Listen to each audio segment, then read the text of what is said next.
Car Stories, episode 6. Randy with Black Diamond Details. We got Sabian, Justin, and here it is. All right, hi, I'm Justin Standiford. This is my 2015 ZL1. So, tell me how you got into the car community. My parents actually, well, it depends. There's two ways to it. My dad took me in my first V8, which was a 2018 RT Challenger. It was a Destroyer gray one. It was a TA edition.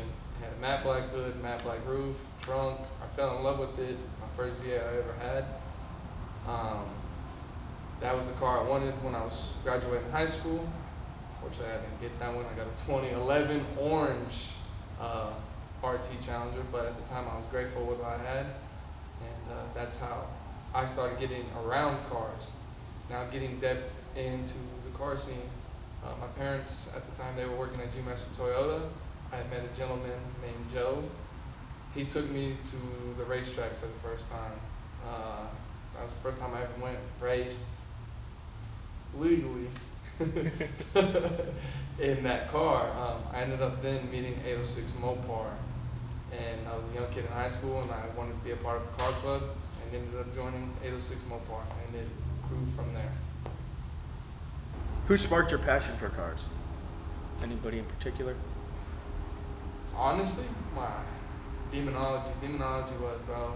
Oh, when I saw him with the demon, I fell in love. My first original car I ever wanted, and I kept begging and pleading with my dad. The first car I ever wanted was actually a 2016 Hellcat. I wanted it plum crazy. I wanted it purple, and I wanted it with red seatbelts. I don't know why, but anything red on the interior wise, it automatically gets me sold. That's the best color for a Challenger or any. Heads down, bro. Red interior. I like that so much more than a peanut butter interior. Yeah. I think peanut butter interior. Ugly. Any car with peanut butter interior needs to get thrown away, in my opinion. So, tell me about your car. What you got it? Why you got it? Honestly, man, the numbers played out right. I traveled to Abilene a week beforehand to go look at a 2013 ZL1 that had 18,000 miles on it. It was a hell of a steal. At the time, my dad was going to co-sign for me just because of everything that happened with my black one. He was going to co-sign with me, and well, when they asked how much I had made the year to date, they smiled, and I was like, oh, that's not a good sign. No. Then when my dad, they asked him how much he made year to date. Oh, that smile got even bigger. Normally, man, I know I've been around cars, done a lot, had a lot of cars. I've seen the whole process of my parents that they have went through. I knew that normally a credit application takes anywhere from 45 minutes to an hour. They walked around the corner, came back 5 to 10 minutes later, and asked for 10 to 15 grand down without even running the credit app, which I had already got pre-approved through a bank before I ended up finding this one. And I mean, you know, my dad has the TRX, so he was like, "Fuck you, hell no." He was like, "Bullshit." He goes, I didn't even put nothing down on my TRX. I'm not gonna put something down on this 2013 now." So we got up, and we drove back to Lubbock, and you know, we were weighing out all the options, because buying a car, financing a car, there's options. You know, there's 60 months, 72 months, etc. Well, after a certain year, you no longer get the finance for 72 months. It's automatically 60 and below. Well, with the 2013, you can't finance 72 months. So I got told from my bank that, hey, it needs to be 2015 or newer. And if I do a 2015, it has to be before December. So me and my wife were taking our daughter to Disney in January. So I was like, well, man, I'm not even in a rush. Like, let's go ahead and shrug it, whatever, cool. Then I'm sitting there one night, and I look on Facebook Market, and I find this white 2015 ZL1. He had it listed with 28,000 miles, but it had already been listed for 8 months, and I was like, ain't no way this car is still available. Nah, bro, like, it's on welds, it's already halfway modded. nah, there's no way. So I still shot it. I said, hey man, is this still available? And I was like, yes, I'm interested. This is not one of those, hey, is this still available type of ad. So when he messaged me back, he said, yeah. And then I met him at HEB and went and did the test drive with him. I fell in love with it. The one thing I was sad about, it was listed as a manual. I wanted a manual car. When I got there, it was automatic. So that was kind of one thing that weighed down on me. I was like, I don't know if I want it. I wanted manual. But then I took it to my parents' house, surprised my daughter with it. That was the big check, the green light to go ahead and do it, is how happy she got to see me in another car. She missed her black car. That was her world. That was everything to her. So I saw it, told the dude, let's talk some numbers. And we talked, and I ended up walking away with a 2015 ZL1 Camaro. So we were talking before this. Want to tell us what's done to it? It is cam, pulleys. It is tuned on 91 right now. It has upgraded cooling system, upgraded valve train. That's it. It's tuned on pump gas 91, and it made 702, 726 torque to the wheel. What's your favorite thing about it? Honestly, bro, when I drive this car, it doesn't even feel like it's 702. I feel like I'm driving a Toyota Camry. It's smooth, quiet, nowhere near obnoxious as my black one, but when I need to open her up, it's all hell broke loose. So you kind of already answered this question, but what's your first memory with it? My first memory with it? Taking my daughter, letting her see it, and just seeing the spark of joy in it. Anytime she knows, because I leave it here, because me and my wife, we have a house out in Petersburg.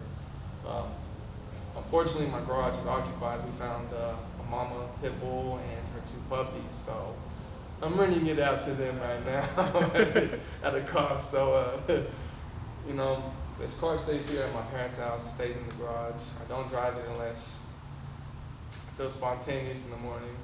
So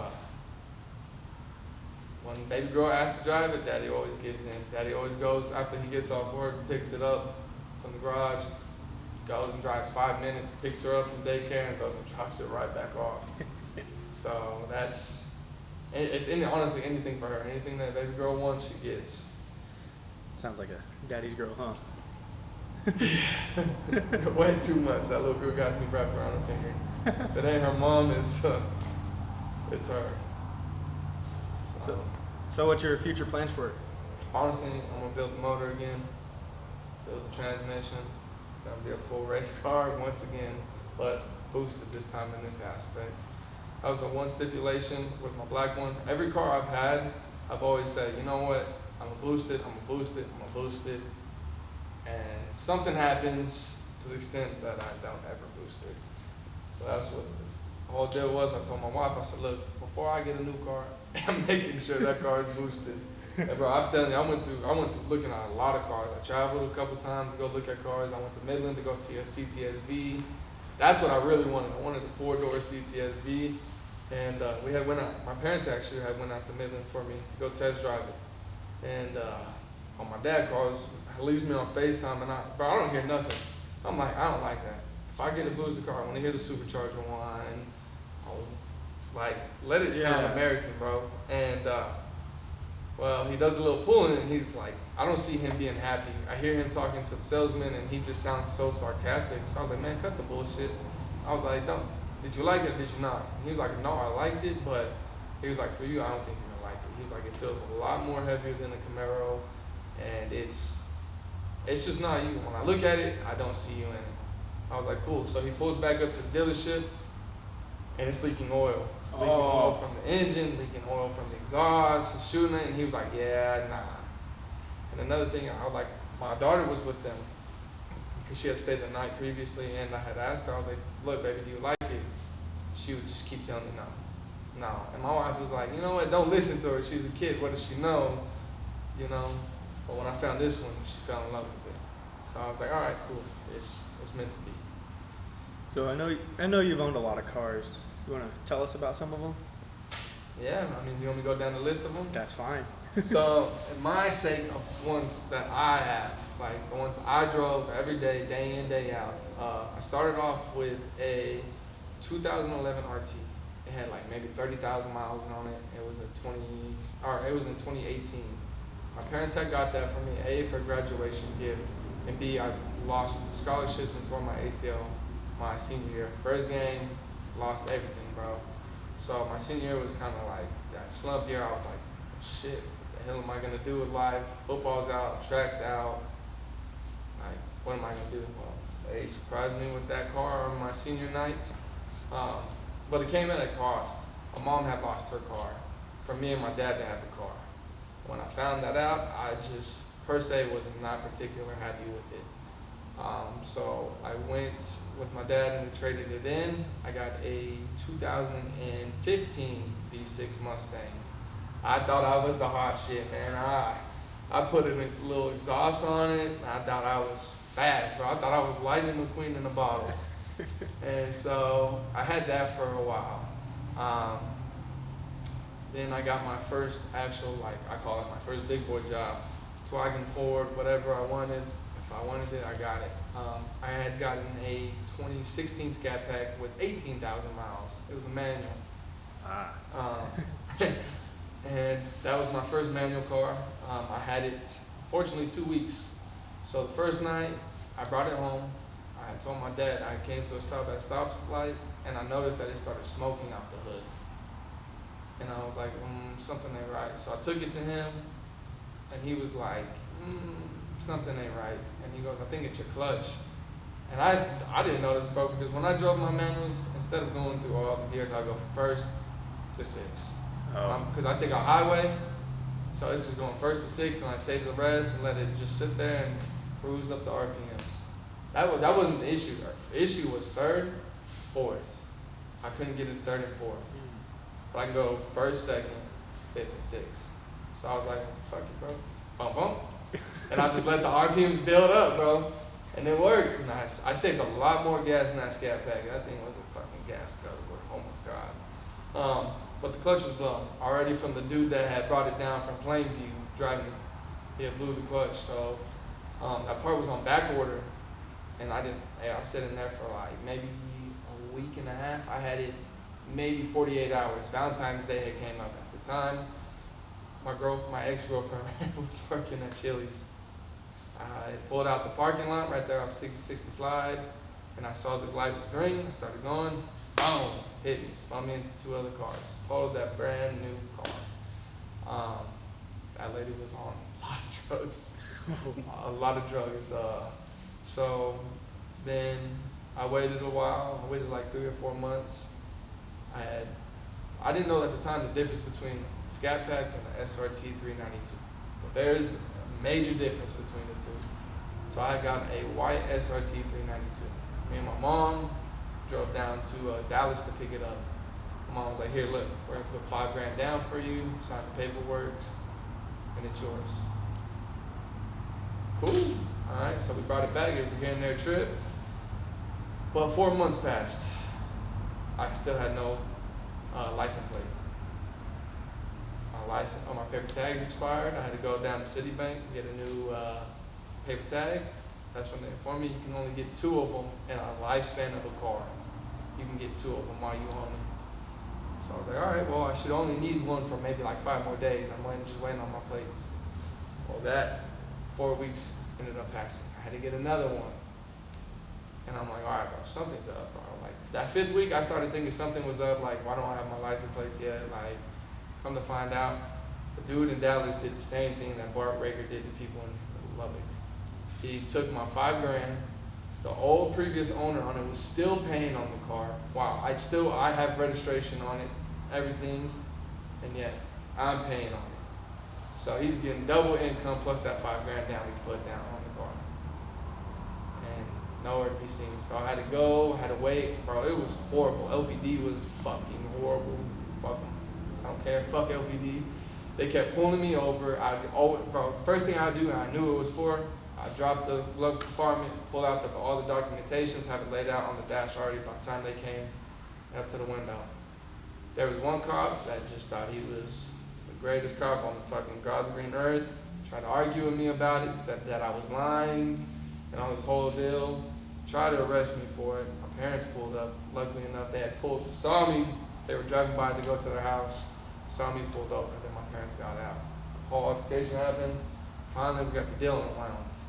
And then I went and found a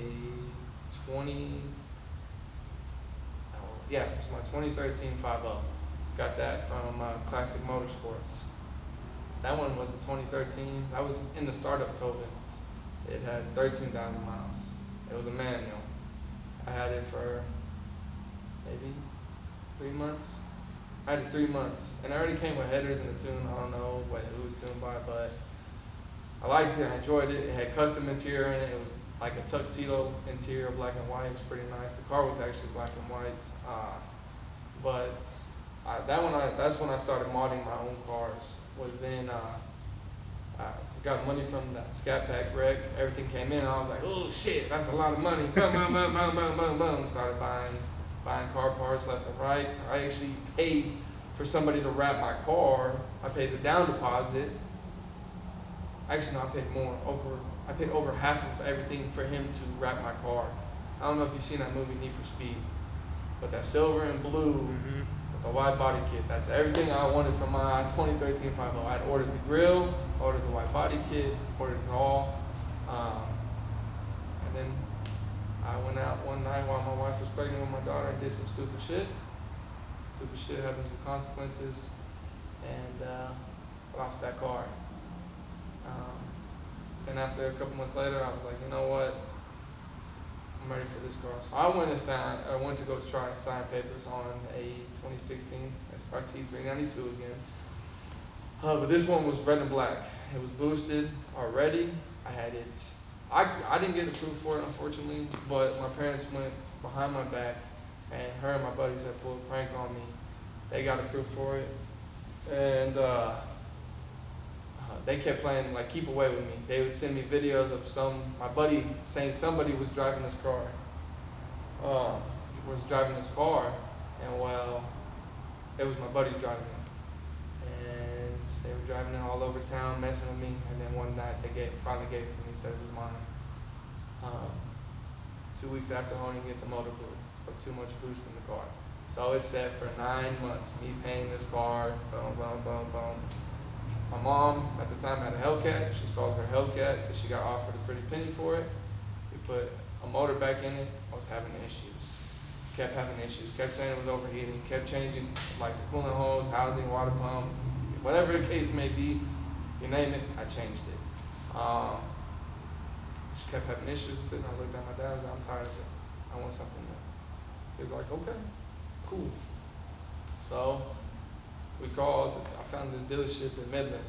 Had my 2016 black Camaro SS, Black Betty.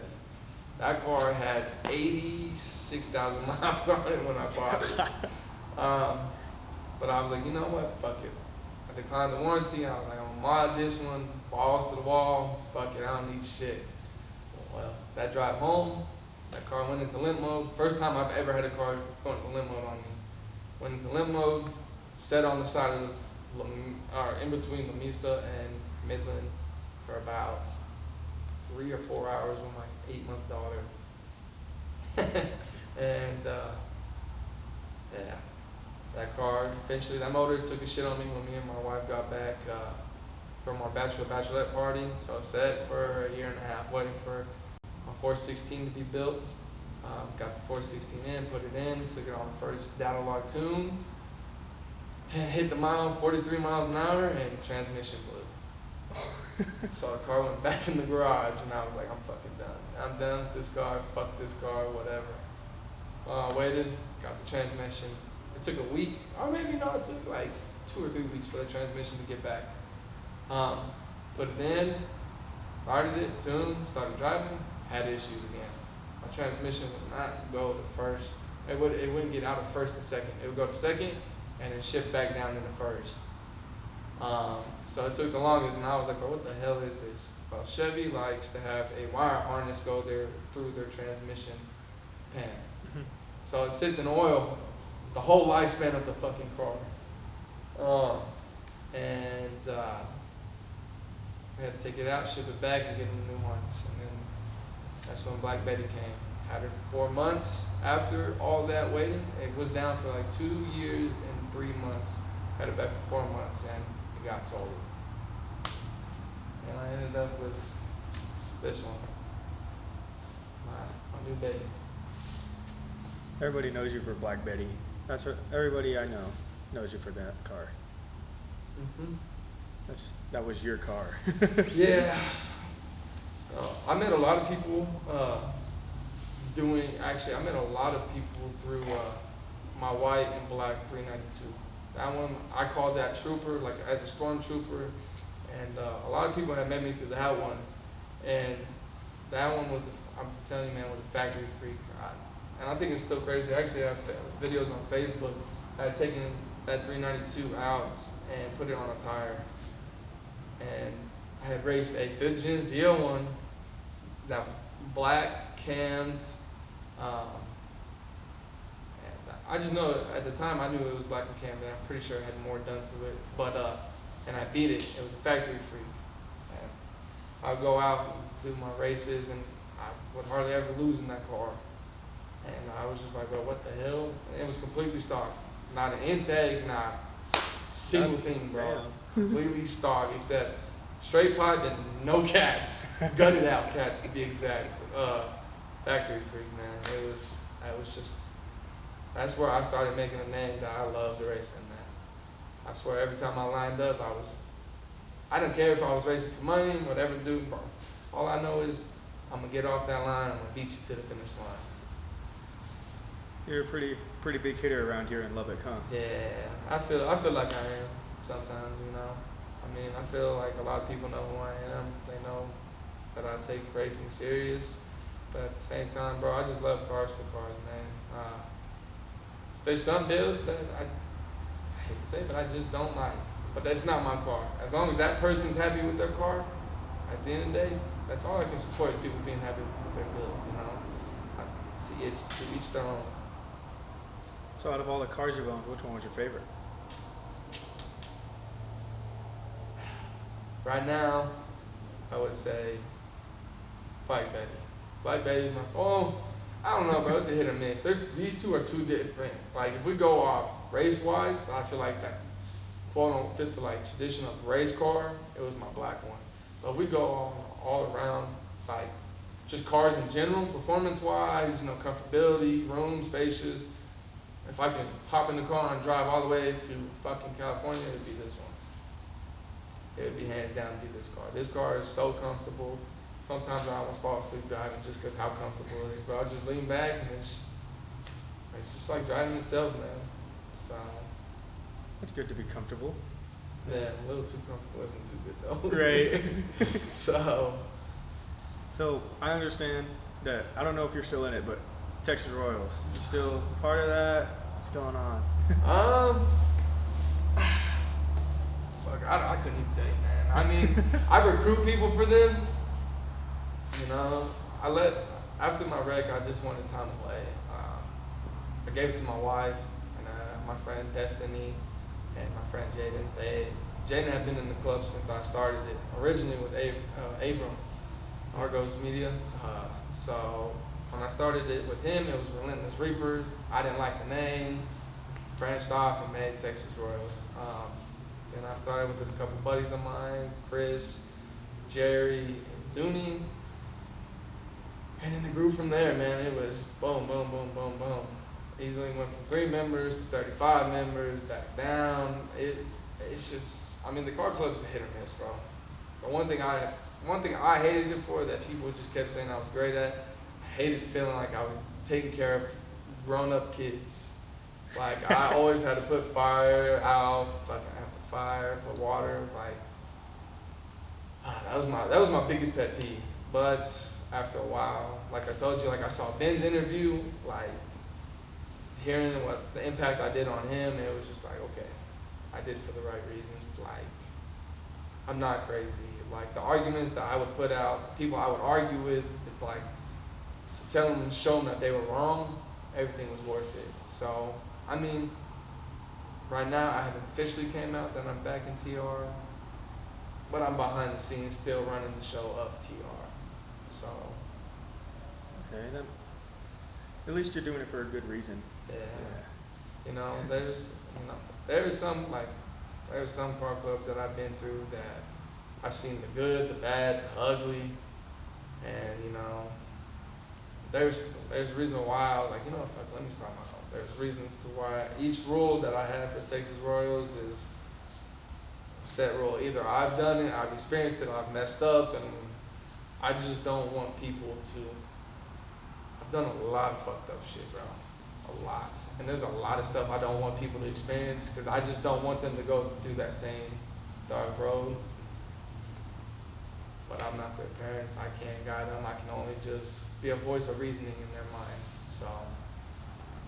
I know I was gonna join Texas Royals at one point. Mm-hmm. You almost had me. Yeah. But then you had one good rule. You know what that rule was? No street racing. Yep.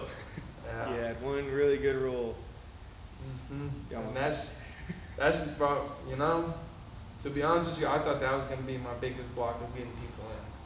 It's not. Mm-mm. You don't know what my biggest block is? What? No dating in the club. Really? Really. Huh. There's no dating in the club. And I've tried. I have tried no dating like 4 times. But people just do not know how to be adults. And when something is done, it's done. They just keep bigger and back and forth. And I have to step in. Mm-hmm. And I don't like doing that. I am not a daycare worker. I don't get paid for this shit. So I don't want to deal with it. I don't want to deal with it. And there's some other people that just don't want to deal with it, Yeah. So why put other people's problem on you, man? Yeah. That's a hard thing to do. Especially when I do it at work and I go home to do it with the kid, and the last thing I want to do is with the car club. Right. Just deal with that. But You're back in, huh? Somewhat. I'm like, what did I say, 75% in. Okay. That's a good thing. I mean, most people know you for Texas Royals. Yeah. I know a lot of people were not sad, but weirded out that you left. Yeah, man. Yeah, I have some people from HT trying to get me to join HT, but right now, bro, I'm just vibing. I'm blowing with the wind. So we got like 3 more questions for you. That's perfectly fine. First one, what have you learned from the car community that you What can? have I learned? Bro. It's a dick comparison, bro. Want me to be honest with you? It is a dick comparison. It's, bro, and I hate, it's my biggest red flag too, because I feed into it and I hate it too. I hate myself. Every time I go home and I lay down and, bro, it's, I got this, I make this power. Oh, I got this. Oh, how about this? Oh, I run this time, bro. It is not, and I hate it, bro, and that's why I want to travel so much, to see other car scenes and see how other people are with other cars. Lubbock is, I hate to say it, it's the worst car scene ever. Like, there's some people, like, so this car, I ended up doing this one all by myself. Not my parent, not my wife, nothing. All me. There's some people, they're fortunate. Their parents love them. Their parents bust their ass and want to give their kid a cool car. Guess what? So be it. It's a car. At the end of the night, if that kid is driving that car, you can't be mad. Right. It's not your parents. You're not paying that bill. So, I feel like a lot of people in the other car scene do not like kids that need help with parents. And it sucks. All that kid can say is, I'm sorry, my parents love me. Right. Help me get a car. Go on. I noticed it's always like the kids whose parents help them Mm-hmm. always talk the most. Yeah. And, boy, I used to be that kid especially with my white 392, I used to talk the most shit, bro. Most shit. But now it's like, okay, well, I got this one. Race what you brought. Line it up or shut up. If you don't got a car, well, get one and we'll race it. Okay, second question we got here is what's your favorite thing about the car community? I just like getting together, bro. Getting together with people. Unfortunately, people fuck up a lot of spots, and that's my biggest pet peeve. But I like getting together, bro. I like having the big meets. People come around, I like walking around with my daughter and just looking, and my daughter and my wife and looking at cars together. My wife, her uncle, he has I want to say 67 Malibu. I could be wrong, but his is a full out race car. So she knew when I married her, or when we started dating, she knew a little bit about cars, but let me tell you this, she couldn't tell an oil, why, what, when, where, she couldn't tell anything. But now she got the grasp, she knows the difference between an SRT Jeep and a Trackhawk, by the simple color fact of different brake colors. She has progressed in the many years of us being together, and it's nice, bro. The little stuff that she does, she wants to get into it, but I'm telling her it's not a fun game. It's not a cheap game either. God did not just wake up and say, hey, you can get this person with this car. You got to go work for this shit. So, but just getting along with people and just meeting new people with their cars. So the last question I got for you is what kind of words of wisdom can you give people? No matter if your car breaks down and you truly love that car, no matter what, bro, work out the kinks. Build it, stick with it. It's always easier to, I'm done with this car. Or, I can go trade this car and get something new. Nah, bro, if you're a true car enthusiast, just fucking suck that shit up and roll with the wind and the punches, bro. That's one thing I learned a lot of patience with my black car. I was always mad. Always something was fucking up. It was, okay, I'm gonna have it done by this day. Guess what? When that day came, guess who didn't have his car? It had to be pushed back, and stick with it. Roll with the punches, learn from it. Taking care of a car and building a car is like taking care of a baby. It's a lot of patience, a lot of frustrating moments, ups and downs, but when it's done, it's done. And as long as it's done right and it runs right, that's all that you can just be happy for. Well, thank you, Justin. Thank you, man. I appreciate it. It means a lot. Yes, sir.